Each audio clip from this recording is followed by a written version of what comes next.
Labour law October 2025 repeater LLB first semester second Marathi व इंग्रजी प्रश्नपत्रिका डिस्कशन पुढील प्रमाणे आहे. लेबर लॉ 1 च्या नोट्सचे मराठीत भाषांतर दिले आहे. 3. कामगार कायदा 1 labour law 1 October 2025 repeater LLB1 S-2 थोडक्यात उत्तरे प्रत्येकी 5 गुण. 1. त्रिपक्षीयता ट्रिपार्टिझम ही संकल्पना स्पष्ट करा. अर्थ त्रिपक्षीयता म्हणजे औद्योगिक संबंधांची अशी व्यवस्था जिथे 3 पक्ष सहभागी होतात. 1. सरकार. 2. नियोक्ते मालक. 3. कर्मचारी कामगार संघटना. उद्देश औद्योगिक शांतता राखणे आणि संबंधितांमध्ये सहकार्य वाढवणे. वैशिष्ट्ये तिन्ही गटांचे समान प्रतिनिधित्व, सामूहिक निर्णय प्रक्रिया, सल्लामसलत आणि वाटाघाटी. त्रिपक्षीयतेची रूपे भारतीय श्रम परिषद ILC, स्थायी कामगार समिती, वेतन बोर्ड आणि औद्योगिक समित्या. महत्त्व औद्योगिक विवाद रोखते, सामाजिक न्यायाला प्रोत्साहन देते आणि धोरण निश्चितीमध्ये मदत करते. निष्कर्ष त्रिपक्षीयता संतुलित औद्योगिक विकास सुनिश्चित करते आणि कामगार व व्यवस्थापन दोघांच्या हिताचे रक्षण करते. 2. कामगार संघटनेचे पदाधिकारी ऑफिस बेअरर्स ऑफ ट्रेड युनियन. अर्थ पदाधिकारी म्हणजे कामगार संघटनेचे कामकाज व्यवस्थापित करण्यासाठी जबाबदार असलेल्या व्यक्ती. कामगार संघटना कायदा 1926 नुसार यामध्ये अध्यक्ष, सचिव, खजिनदार इत्यादींचा समावेश होतो. तरतुदी किमान 50% पदाधिकारी त्याच उद्योगातील कामगार असणे आवश्यक आहे. नैतिक अधपतनाच्या मोरल टर्पिट्यूड गुन्ह्याखाली दोषी ठरल्यास अपात्रता. किमान वय 18 वर्षे.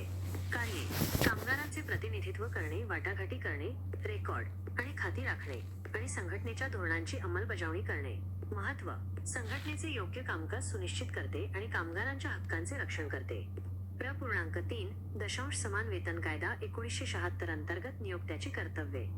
मुख्य कर्तव्ये समान वेतन, समान कामासाठी किंवा समान स्वरूपाच्या कामासाठी स्त्री आणि पुरुष दोघांना समान वेतन देणे, भेदभाव न करणे, भरती, प्रशिक्षण किंवा बढतीमध्ये लिंगावर आधारित भेदभाव न करणे, रजिस्टर राखणे, कर्मचारी आणि दिलेल्या वेतनाची अद्ययावत नोंद ठेवणे, अनुपालन, संबंधित प्राधिकरणाने दिलेल्या निर्देशांचे पालन करणे. निष्कर्ष हा कायदा रोजगारातील लिंग समानता सुनिश्चित करतो आणि भेदभाव रोखतो. 4. बोनसचे विविध प्रकार. 1.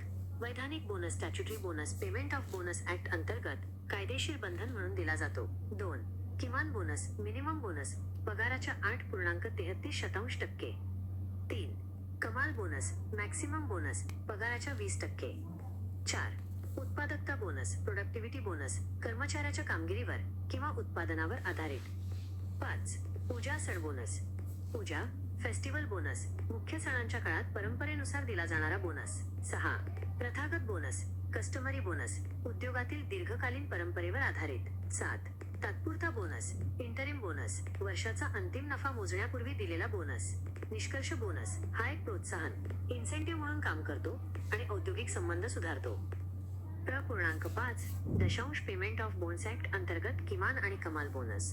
किमान बोनस पगाराच्या 8.33% किंवा ₹100. अल्पवयीन मुलांसाठी ₹60.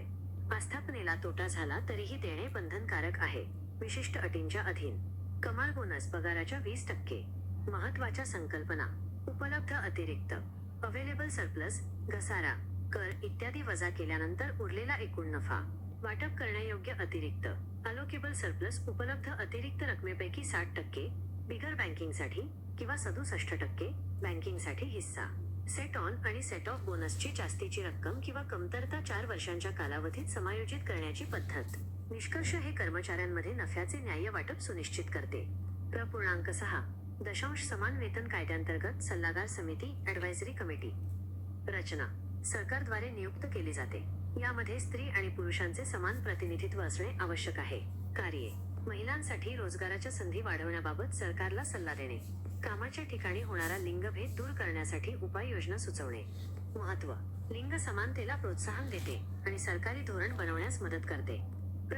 7. स्थायी आदेश आणि प्रमाणीकरण प्रक्रिया स्टँडिंग ऑर्डर्स आणि प्रोसिजर फॉर सर्टिफिकेशन. व्याख्या स्थायी आदेश म्हणजे औद्योगिक आस्थापनेतील रोजगाराच्या अटी, उदा. सुट्टी, गैरवर्तन, पाळीच्या वेळा नियंत्रित करणारे नियम. कायदा औद्योगिक रोजगार स्थायी आदेश कायदा 1946. प्रक्रिया. 1. नियोक्ता स्थायी आदेशांचा मसुदा तयार करतो. 2. मसुदा प्रमाणन अधिकाऱ्याकडे सर्टिफाईंग ऑफिसर सादर केला जातो. 3. याची प्रत कामगार संघटना किंवा कामगारांना पुनरावलोकनासाठी पाठवली जाते. 4. हरकती मागवल्या जातात आणि सुनावणी घेतली जाते. 5. जर आदेश न्याय्य आणि वाजवी असतील तर प्रमाणपत्र दिले जाते. 6. अंतिम आदेश सर्व संबंधितांना कळवले जातात. महत्त्व: सेवा शर्ती स्पष्टपणे परिभाषित करते आणि व्यवस्थापनाचे मनमानी निर्णय कमी करते. .8 कंत्राटी कामगार कायद्याचा उद्देश, व्याप्ती आणि नोंदणी. कायदा, कंत्राटी कामगार, नियमन आणि निर्मूलन. कायदा 1970. उद्देश: कंत्राटी कामगारांच्या रोजगाराचे नियमन करणे, शोषण रोखणे आणि जिथे शक्य असेल तिथे कंत्राटी पद्धत रद्द करणे. व्याप्ती: ज्या आस्थापनांमध्ये 20 किंवा त्यापेक्षा जास्त कामगार काम करतात त्यांना लागू होतो. नोंदणी: मुख्य नियोक्त्याने नोंदणी अधिकाऱ्याकडे अर्ज करणे आवश्यक आहे. कामाचे स्वरूप आणि कामगारांच्या संख्येबद्दल तपशील द्यावा लागतो. नोंदणी प्रमाणपत्र दिले जाते. त्याशिवाय कंत्राटी कामगार ठेवणे बेकायदेशीर आहे. निष्कर्ष: हा कायदा कंत्राटी कामगारांचे कल्याण आणि कायदेशीर नियमन सुनिश्चित करतो. .9 ईपीएफ आणि एमपी कायदा. ईपीएफ आणि एमपी ऍक्ट. अधिक पेन्शन योजनेचा उद्देश आणि व्याप्ती. कायदा, कर्मचारी भविष्य निर्वाह निधी आणि संकीर्ण तरतुदी कायदा 1952. उद्देश: कर्मचाऱ्यांसाठी सामाजिक सुरक्षा आणि सेवानिवृत्तीनंतरचे आर्थिक लाभ प्रदान करणे. व्याप्ती: 20 किंवा त्यापेक्षा जास्त कर्मचारी असलेल्या कारखान्यांना आणि आस्थापनांना लागू होतो. कायद्यांतर्गत योजना 1. भविष्य निर्वाह निधी योजना ईपीएफ 2. पेन्शन योजना ईपीएस 1995 3. विमा योजना ईडीएलआय. कर्मचारी पेन्शन योजना ईपीएस सेवानिवृत्तीनंतर नियमित पेन्शन प्रदान करते. नियोक्त्याच्या हिश्श्यातील 8.33% रक्कम पेन्शन फंडात जमा केली जाते. लाभांमध्ये वृद्धापकाळ पेन्शन, विधवा पेन्शन आणि मुलांच्या पेन्शनचा समावेश होतो.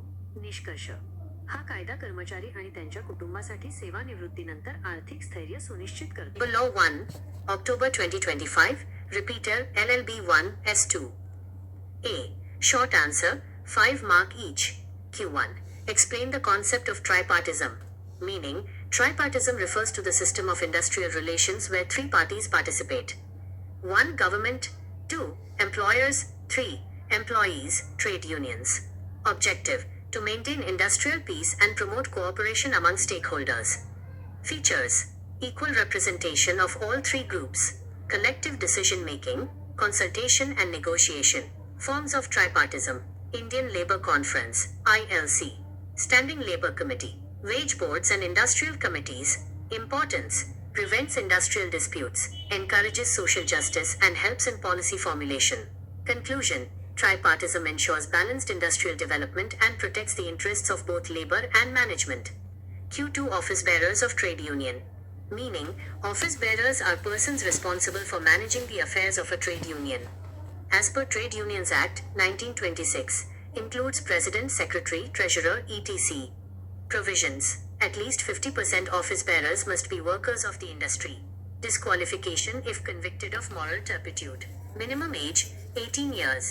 Functions: represent workers, conduct negotiations, maintain records, accounts, and implement union policies. Importance: ensures proper functioning of the union and protects workers' rights. Q3. Duties of employer under Equal Remuneration Act 1976. Main duties: equal pay. Pay equal remuneration to men and women for the same work or work of a similar nature. No discrimination. No discrimination in recruitment, training or promotion based on gender. Maintain registers.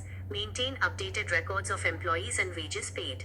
Compliance: follow the directions issued by the appropriate authorities. Conclusion: the Act ensures gender equality in employment and prevents discriminatory practices. Q4. Various kinds of bonus. 1. Statutory bonus, paid as a legal obligation under the Payment of Bonus Act. 2. Minimum bonus, 8.33% of the salary. 3. Maximum bonus, 20% of the salary. 4. Productivity bonus, based on the performance or output of the employee. 5. Puja's festival bonus, paid traditionally during major festivals. 6. Customary bonus, based on long-standing tradition or usage in the industry. 7. Interim bonus, paid before the final calculation of profits for the year. Conclusion: bonus acts as an incentive and improves overall industrial relations. Q.5. Minimum and maximum bonus under Payment of Bonus Act. Minimum bonus: 8.33% of salary or 100 rupees, 60 rupees for minors. Payable even if the establishment incurs a loss, subject to certain conditions. Maximum bonus, 20% of the salary. Key concepts. Available surplus, gross profits minus prior charges, depreciation, taxes, etc.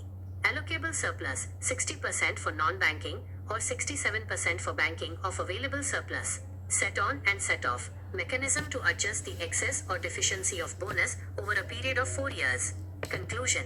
This ensures a fair distribution of profits among employees while maintaining financial stability. Q6 Advisory Committee under Equal Remuneration Act.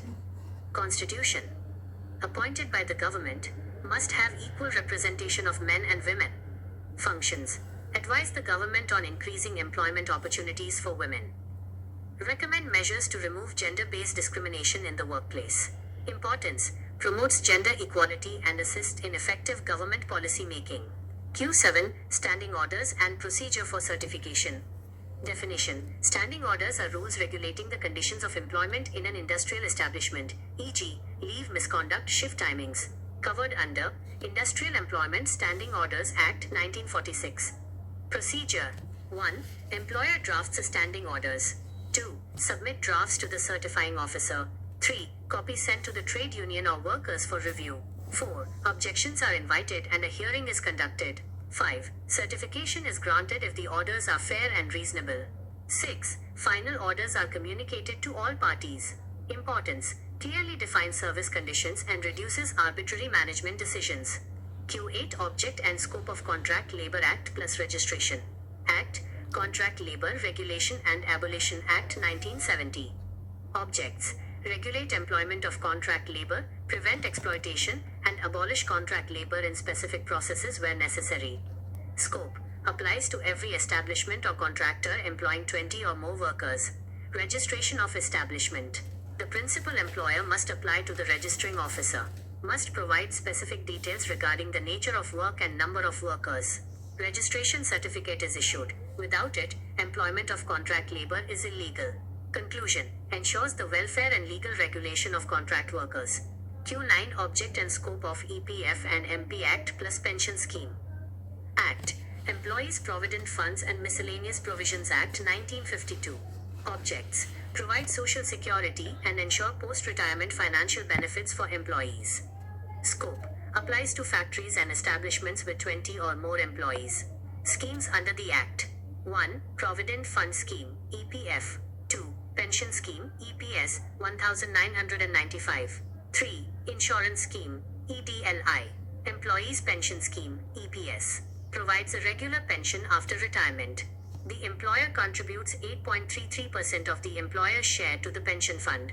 Benefits include superannuation pension, widow pension, and child pension. Conclusion. The Act secures financial stability for employees and their families after retirement.